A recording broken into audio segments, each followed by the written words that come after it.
Olá pessoal, tudo bem? Eu sou o professor Daniel, professor de língua espanhola, e nós estamos aí trabalhando nesse processo aí de preparação para o Enem. Nós temos aí 5 questões na prova do Enem, que por serem 5 não são mais ou menos importantes do que as outras.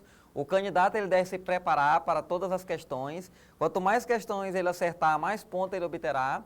E quanto mais pontos ele obtiver, maior serão suas chances de ingressar aí na faculdade dos seus sonhos, né? Ou um plano B, plano C, de repente aí depende do seu projeto de vida.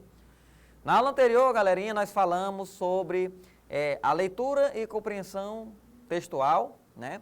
Que é o mais recorrível aí do Enem, com certeza, né? Porque quando o enunciador ele traz textos da língua espanhola, ele quer que o candidato ele se debruce e ele faça a associação dos vocábulos ao seu tema, que ele também compreenda e que muitas das vezes também ele faça inferências, ou seja, ele interprete, né? Eu costumo dizer que as questões de língua espanhola elas são até mais difíceis do que a da língua inglesa, porque da língua inglesa ela traz uma gramática mais enxuta, né? Geralmente quando as perguntas são sobre texto, é mais sobre mesmo compreensão do que está explícito ali, ou seja, está no texto a resposta. Já no espanhol, ele se assemelha muito ao português. Muitas das perguntas, a resposta não está no texto. Ele tem que fazer a inferência, como na aula de número 1, né, nós vimos que muitas das vezes o enunciador ele quer saber até mesmo, nós já tivemos acesso, né, a alguns filmes, a alguma coisa, alguma produção literária da língua espanhola. Então é muito importante a gente se atentar, tá? Não é porque a língua é semelhante e parece ser mais fácil, entre aspas, que o candidato deve deixar de dar a importância devida. Então vamos lá, galera, eu sempre começo com a nossa matriz de referência do Enem. Tá, vamos lá aqui, slide na tela. Onde nós temos 4 habilidades aí que são cobradas no Enem, né?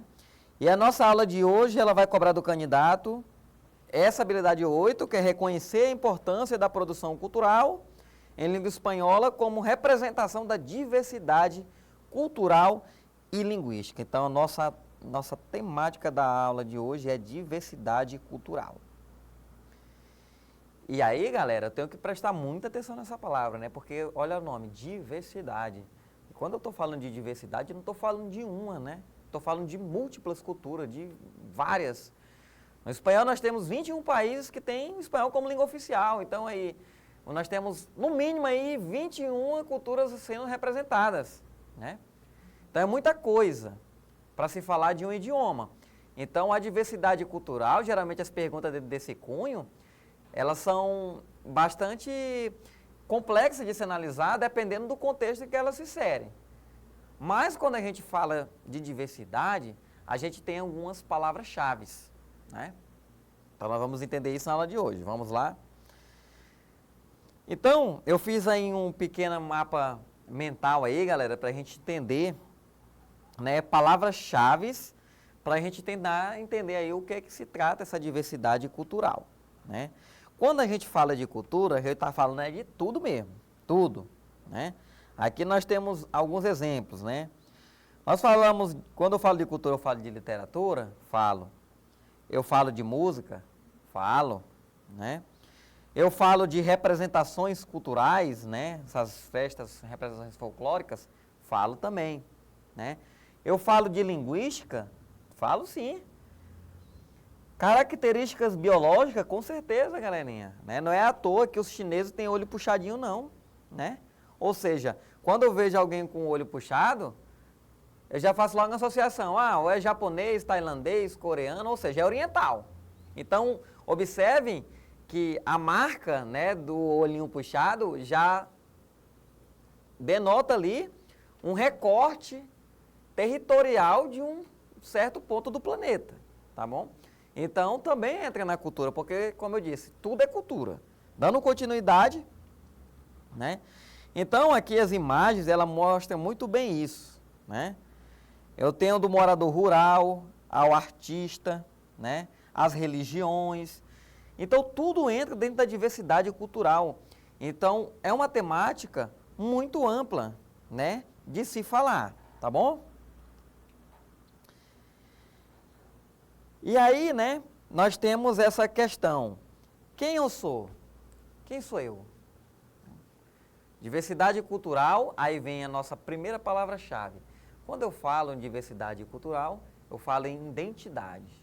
Identidade é uma das palavras que a gente sempre deve associar.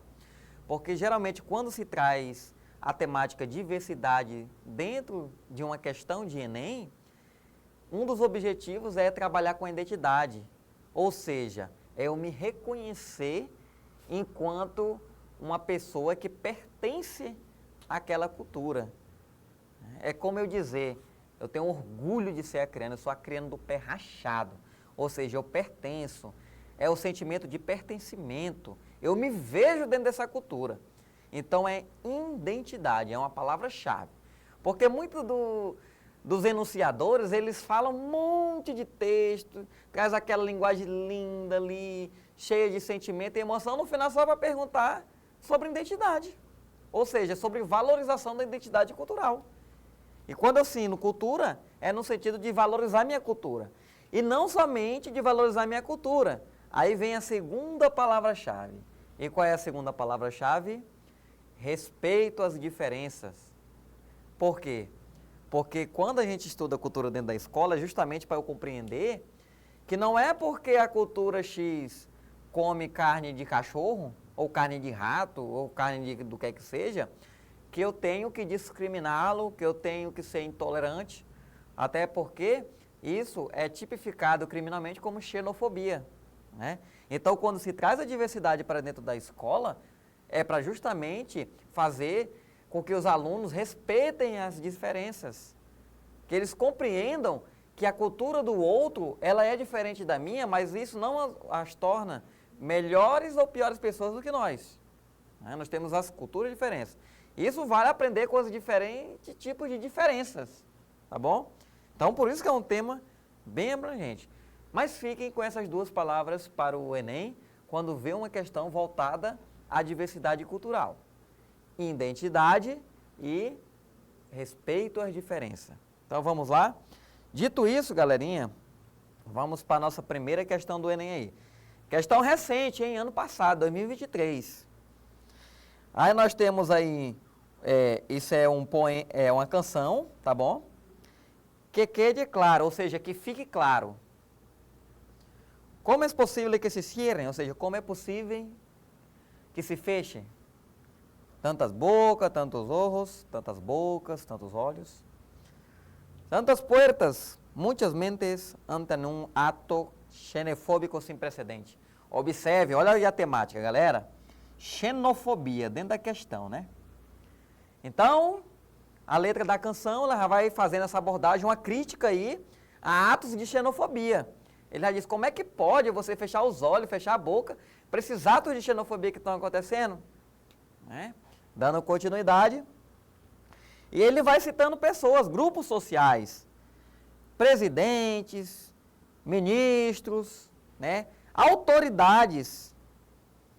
Quem vai pagar o dano causado às famílias? Por um louco de la estrada sem modales. Aí usa uma figura literária, né? Por um louco de estrada sem modos. Se distanciou daquele lugar onde sua cor... Olha aí, ó. Aí observe aqui, ó.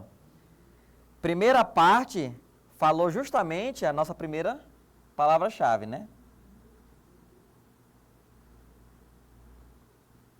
Respeito às diferenças. Observaram aí? Primeira parte dessa canção falou justamente isso. A nossa segunda parte, olha aí o que vem, ó. Se distanciou daquele seu lugar de origem, onde a cor era bonita, né? Ou seja, identidade, galera. Né? Identidade. Identidade. Duas palavras-chave que nós mencionamos anteriormente, tá bom? E aí, galerinha, continuando aí o poema, né? Aí ele continua falando, né? Deixa que eu te conte uma história que sucedeu no metrô de Barcelona. Aí vai contando ato de xenofobia, né? A gente avança aqui para o enunciado, né? Porque lembra, eu falei para vocês, Se o poema é longo, se a música é longa, se o texto é longo, vamos direto ao enunciado, para poupar o quê? Tempo, porque tempo no Enem vale tudo, né? A letra da canção, que quede claro, ou seja, que fique claro. Ah, professor, e se eu não ter o conhecimento do verbo quedar, que é um verbo aí que é um dos mais utilizados na língua espanhola, lembra que eu falei que o conhecimento prévio, ele é tudo, né? Porque ele ajuda o estudante na hora de desenrolar essas questões assim, tá bom? Quedar é um verbo que ele pode ser, que ele tem 7 usos na língua espanhola, né? Ele pode ser ficar, né? Ele pode ser o permanecer, o estar, ou seja, ele tem vários sentidos, depende de onde ele se encaixa. Aqui é no sentido de que fique claro, tá bom? Revela o quê? Olha aí, ó. Olha a nossa primeira parte aqui do... Observaram? Respeito a diferença. Você respeita a diferença, galerinha? O que a letra da canção revela? Né? Já está bem claro aqui. Mas vamos lá, tá bom? Letra B. Eu pulo letra A porque praticamente já está na cara, né, galera? Indignação diante do desrespeito à diversidade. Né? A gente vê isso aí, o autor lá no começo, ó, revoltado, né, fazendo questionamento, como é que podem não respeitar as diferenças. Tá? E aí ele vai citando características da vida, como eu estou falando, né? Eu sempre estou falando isso. Violência é característica da grande metrópole? Realmente, violência é uma característica da grande metrópole. Tá na canção? Não. Preconceito da sociedade com relação ao miticismo. Não é questão miticismo, ninguém falou de religião. Falamos de lugar de origem, ou seja, quando o preconceito é quanto ao local de origem, chama-se xenofobia, não miticismo. Né? Descuido da população com os sonhos dos imigrantes. Ninguém falou em sonho. Falaram o quê? Identidade cultural. Mas não falou, né, ali sobre descuido. Tem que termos cuidado com esse tipo de alternativa aqui. Letra E, falta de segurança existente no transporte público urbano. Também não, né? Aqui são mazelas da sociedade, são características, porém não estão associadas à letra da canção. É isso que nós temos que enfatizar. Que muitas das alternativas do Enem, elas são alternativas, são afirmações verdadeiras, mas não referente ao que o enunciador quer. Elas são afirmações verdadeiras referente à vida, sobre o contexto, sobre as cidades, né? Depende de onde está inserida. Então, com certeza aí a nossa resposta é a letra A. Vamos para a nossa próxima questão, galerinha. Nós temos um poema aí. Né? Caramelos em sussuelos. Ou seja, caramelos em seus solos, né? Nos seus lugares. Quando eu estou falando de solos aqui, estou falando de terra, né? Observe que o próprio título aqui do texto, né, do poema, ele já remete à ideia de identidade, né? Identidade, tá? E aí agora vai enaltecendo aí a Espanha. Observem, né? Las tierras de Espanha tu viste enamora, ou seja, as terras da Espanha. A paisagem que eu sou apaixonado. E aí vai falando das pessoas que são amistosas, né? Ou seja, são simpáticas, são acolhedoras. Cocinas, ou seja, cozinhas. Não cozinha, ela praticamente, cozinha na Espanha é uma arte, né? É prato comum. Aí vai falando uma série de pratos aí da Espanha. Tortilha, batata, embare figônio, taca, la tapa. Ou seja, vai trazendo aí, galera, uma série de questões culinárias. E culinária faz parte da identidade, né? É a marca de um povo. Muita gente conhece o Acre por conta do açaí, por conta do quibe de arroz, por conta do tacacá, né? São coisas, são comidas que são cartão postal de uma determinada cultura. Então, aqui dentro do texto, observem que esses pratos aqui são enaltecidos pelo eu lírico, né? E ele vai falando que em cada lugar da Espanha, que a Espanha também ela é grande, né? nós temos Valência, nós temos são pratos ali, né, que enaltecem também seus lugares. Então, aqui está dizendo, ó, em cada lugar um sabor peculiar, né? Quem nunca viu falar na paella valenciana, né? E aí vai falando aqui de receita. Olha a palavra-chave aqui dentro do poema. Galera, dentro do poema, que eu estou falando para vocês. Questão bem recente aí do Enem, 2023, né? Identidade. Identidade.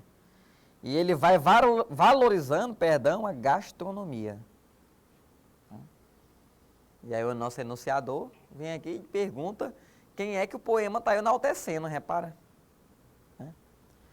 Característica amistosa do povo espanhol? Não, ele falou que o povo espanhol é amistoso e acolhedor. Mas é isso que ele está enaltecendo? Não, então nós temos que ter cuidado, porque esse tipo de questão, ele também é uma afirmação verdadeira, mas ela não é completa, porque ela se faz ali num recorte pequeno do texto, né? Então aqui eu risco de cara. Beleza das paisagens naturais da Espanha. Fala aqui no começo, ó. Beleza, né? Olha aqui, Las tierras de Espanha, tu viste enamora. Fala da beleza. Mas é isso que o poema como um todo enaltece? Não, né, galerinha? Ainda não é uma alternativa completa. Ela é certa? É, mas é a mais completa? Não. E é isso que às vezes o enunciador quer. Ele quer a mais completa. Variedade de prato na gastronomia espanhola, galera, sim, na culinária espanhola tem a variedade de prato, mas é a variedade que ele enaltece, aí o candidato, é nessa hora aqui que se diferencia, quem está preparado e quem não está. Porque olha só o número de pratos que foi falado aqui. Ramon, sabroso, ou seja, presunto, gazpacho, olha só, tacas, tapas, milhares aqui ele foi falando de pratos. Né? Então, num primeiro momento, pode ser que o estudante, ele está enaltecendo aí a variedade de pratos da gastronomia espanhola. Não, ele está citando, mas ele está citando para fazer outra relação que não é a mais completa ainda. Então, também risco. Observe que é uma questão um pouco difícil, porque até agora eu não vi nenhuma afirmativa aqui bizarra. Né? A letra D. Relação entre os sentidos do paladar, do olfato e da gastronomia. A palavra gastronomia, ela é válida? Sim, com certeza, né? Mas não foi para fazer essa relação de sentido de gosto, de olfato, de cheira, se tem gosto bom, se não tem. Ou seja, não foi nada Masterchef aqui, né? Essa relação entre o sentido de paladar, quem faz é o programa Masterchef, quando avalia os pratos, vê qual que está bom, que não está, tá bom? Aí nós chegamos na nossa, até o tamanho dela é mais completo, né, galera? Olha só, gastronomia, beleza. Como representação de quê? Volta aqui, olha aí. Olha as palavras-chave que eu marquei no texto, galerinha. Gastronomia e identidade. Tá vendo aí? E a variedade de pratos justamente é para enaltecer a representação da identidade cultural de um povo. Essa daqui tirou 10 para essa questão aqui. Eu já marcaria de cara, né? Mas você teria que fazer essa análise, questão por questão. Perdão, item por item, tá bom?